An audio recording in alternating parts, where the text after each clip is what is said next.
Hi hello ನಮಸ್ಕಾರ. ಎಲ್ಲ ಆರಾಮಾಗಿದ್ದೀರಾ ಅನ್ಕೋತೀನಿ. ನಾನು ಕೂಡ ಸೂಪರ್ ಆಗಿದ್ದೀನಿ. ನಿಮ್ಮೆಲ್ರಿಗೂ ಗೊತ್ತು ಆಲ್ರೆಡಿ ಮಾನ್ಸೂನ್ ಸ್ಟಾರ್ಟ್ ಆಗಿದೆ ಅಂತ. ಸೊ ಇದು ನನ್ನ ಫಸ್ಟ್ ಮಾನ್ಸೂನ್ ರೈಡ್ ಆಗಿದೆ. ಈ ವಿಡಿಯೋನ ಯಾರಾದರೂ ಮೊದಲನೇ ಸರಿ ನೋಡ್ತಿದ್ರೆ ಪ್ಲೀಸ್ ವಿಡಿಯೋನ ಫುಲ್ ನೋಡಿ. ನಿಮ್ಗೆ ಇಷ್ಟ ಆದರೆ ಲೈಕ್ ಮಾಡಿ, ನಿಮ್ಮ ಫ್ರೆಂಡ್ಸ್ಗೂ ಶೇರ್ ಮಾಡಿ. ಒಂದು ವೀಕಿಂದ ಮಳೆ ಬಂದು ಕಂಪ್ಲೀಟ್ ಎಲ್ಲ ಕಡೆ ಗ್ರೀನರಿ ಆಗಿಬಿಟ್ಟಿದೆ. ಸೊ ಇದೇ ಬೆಸ್ಟ್ ಟೈಮು ಮಾನ್ಸೂನ್ ರೈಡ್ಗೆ ಅಂತ ಪ್ಲ್ಯಾನ್ ಮಾಡಿ ನಾನು ಬೆಳಗ್ಗೆನೇ ಹೊರಟೆ. ಈ ಮಾನ್ಸೂನ್ ರೈಡ್ ಮಾಡೋದಂದ್ರೇ ಮಜಾ. ಈ ಹಸಿರು ಮಧ್ಯ ತಂಪಾದ ಗಾಳಿ ಬೀಸ್ತಿರುತ್ತೆ.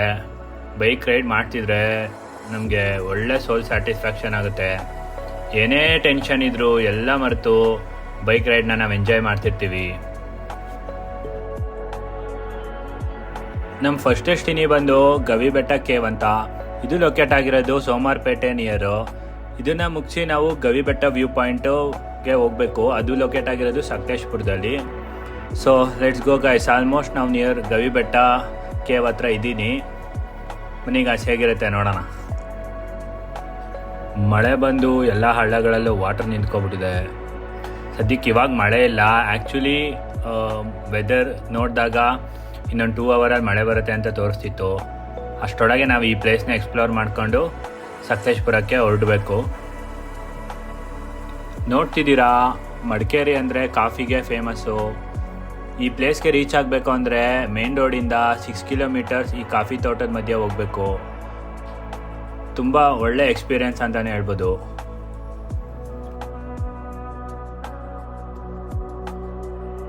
ನಿಮ್ಗೆ ಯಾವಾಗ ಈ ಕೆರೆ ಕಾಣಿಸುತ್ತೆ ನೀವು ಎಕ್ಸಾಕ್ಟ್ ಲೊಕೇಶನ್ಗೆ ರೀಚ್ ಆಗಿದ್ದೀರಾ ಅಂತ. ಈ ಕೆರೆ ಆಪೋಸಿಟೇನೆ ನಿಮಗೆ ಬೋರ್ಡ್ ಇದೆ, ಗವಿಬೆಟ್ಟ ಕೇವ್ಗೆ ದಾರಿ ಅಂತ. ಸೊ ಅದನ್ನು ಫಾಲೋ ಮಾಡ್ಕೊಂಬಂದರೆ ನೀವು ಎಕ್ಸಾಕ್ಟ್ ಲೊಕೇಶನ್ಗೆ ರೀಚ್ ಆಗ್ತೀರಾ. ಈ ಕೆರೆನೂ ಸ್ವಲ್ಪ ದೊಡ್ಡದಾಗಿದೆ, ತುಂಬ ಬ್ಯೂಟಿಫುಲ್ ಆಗಿದೆ.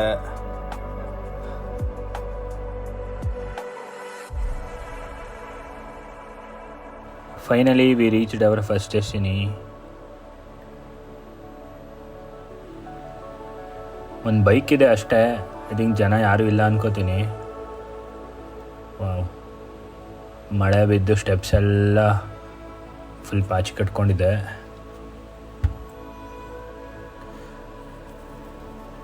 ಸೊ ಮಳೆ ಬರೋ ಥರ ಇದೆ. ಸೊ ರೈನ್ ಕೋಟ್ ಎಲ್ಲ ವೇರ್ ಮಾಡಿಕೊಂಡು ಬೆಟ್ಟ ಹತ್ತಕ್ಕೆ ಸ್ಟಾರ್ಟ್ ಮಾಡಿದ್ವಿ.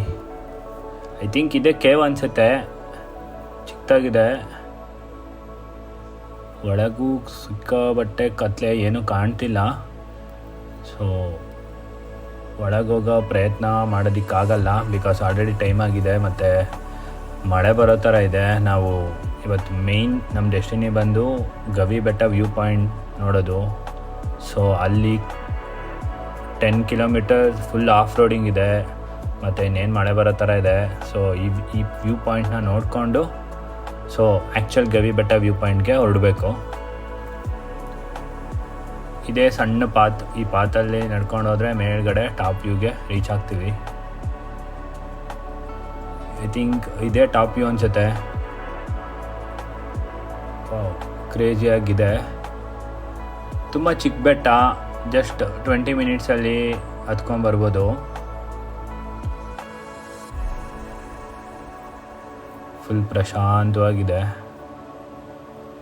ಇಲ್ಲಿಂದ ಕೆರೆ ವ್ಯೂನ ನೋಡಿಕೊಂಡು ಆರಾಮಾಗಿ ಕೂತ್ಕೊಂಡು ಪೀಸಾಗಿ ಕಾಮಾಗಿ ಎಂಜಾಯ್ ಮಾಡ್ಬೋದು.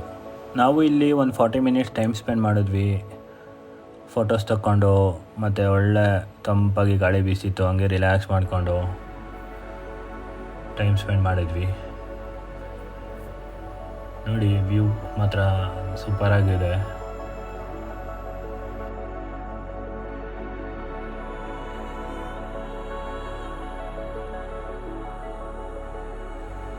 ಟೈಮ್ ಆಲ್ರೆಡಿ 10 o'clock ಆಗಿತ್ತು. ಹೊಟ್ಟೆ ಕೂಡ ತುಂಬ ಹಸಿತಾಯಿತು. ಸೊ ಬ್ರೇಕ್ಫಾಸ್ಟ್ ಮಾಡಿಕೊಂಡು ಗವಿಬೆಟ್ಟ ವ್ಯೂ ಪಾಯಿಂಟ್ಗೆ ಹೋಗೋಣ ಅಂತ ರಿಟರ್ನ್ ಬೆಟ್ಟನ ಇಳಿತಾ ಇದ್ದೀವಿ.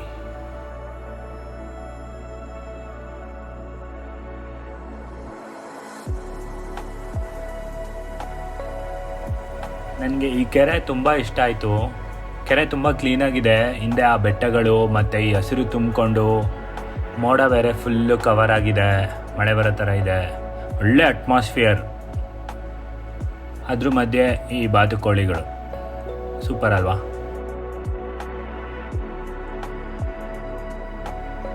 ಇಲ್ಲೆಲ್ಲೂ ನಿಯರ್ ಹೋಟೆಲ್ ಇಲ್ಲ ಬ್ರೇಕ್ಫಾಸ್ಟ್ ಮಾಡೋಕ್ಕೆ ಅಂತ. ಸೊ ಇಲ್ಲಿಂದ ಸೋಮವಾರಪೇಟೆ ಹತ್ರನೇ ಇತ್ತು. ಸೊ ಸೋಮವಾರಪೇಟೆಗೆ ಹೋಗಿ ಅಲ್ಲಿ ಬ್ರೇಕ್ಫಾಸ್ಟ್ ಮಾಡಿಕೊಂಡು ಸೊ ನೆಕ್ಸ್ಟ್ ಗವಿಬೆಟ್ಟ ಹೊರಡೋಣ ಅಂತ ಡೈರೆಕ್ಟ್ ಸೋಮವಾರಪೇಟೆ ಕಡೆ ಹೋಗ್ತಾ ಇದ್ದೀವಿ.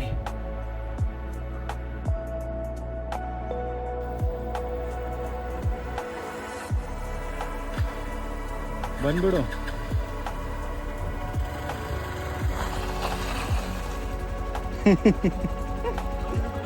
ಅದಕ್ಕೇನೆ ಬ್ಯಾಕ್ ಹಿಡಿತು, ಅದು ಮಣ್ಣಲ್ಲಿ ಹಿಡಿತು ಅಂದರೆ ಬ್ಯಾಕು ಫುಲ್ ಹೊಗೆ.